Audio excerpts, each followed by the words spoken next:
King of the Dot, Vengeance 2, bringing you Behind the Battles, brought to you by Mouse Media Productions. I'm your host, Fano. First time to the King of the Dot stage, the Don't Flop champion.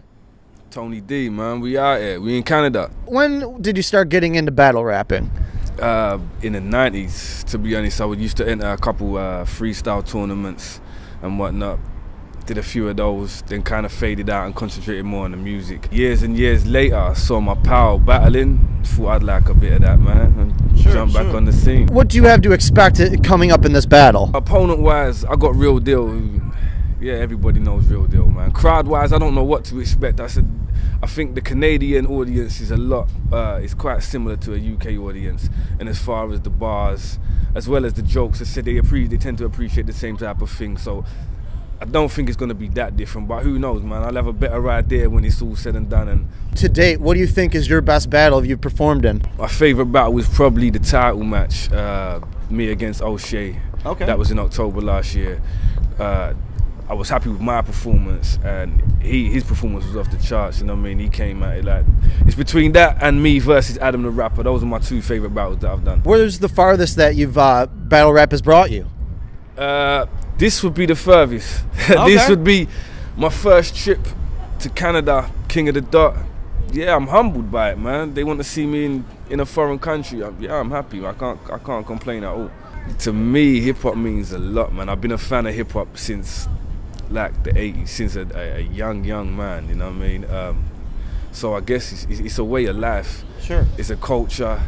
I mean, you got all the different elements. You got MC and DJ and, you know, all the different parts, breakdancing, knowledge of self, all these different elements that make up hip-hop, I guess make up a big piece of you if you're a fan. Is there any certain type of thing you have that you do to get yourself pumped up? Do you know, rehearse your rhymes? Do you know? Basically it, rehearse, man. Rehearse.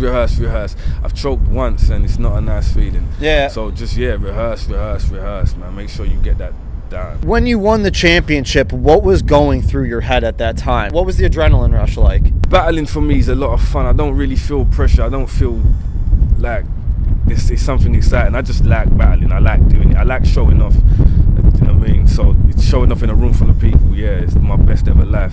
So when I won the title, to be honest, I was kind of surprised because I thought it could have gone either way. I was happy that I won it. You know what I mean? I personally thought I won it, but I could see how, yeah, you could have voted for O's because he went in, man. One of the best performances I've seen him put out there. Do you see a big difference between UK rap and the stateside or even North American rap scene? Yeah, an awful big difference. I think over here it's more popular. The street element is much more popular, much more prevalent. In the UK, there's a lot of rappers out there. It's not to say it doesn't happen, but there is rappers out there talking about it. But the more mainstream ones, the ones that's more commercially viable, they don't take that route. You know what I mean? Yeah, a lot more jokes on the battle scene, especially a lot more jokes.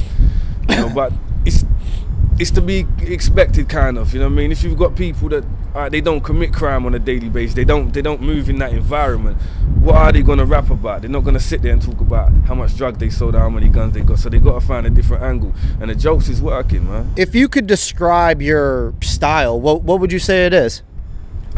Mostly a punchline kind of rhymer, man.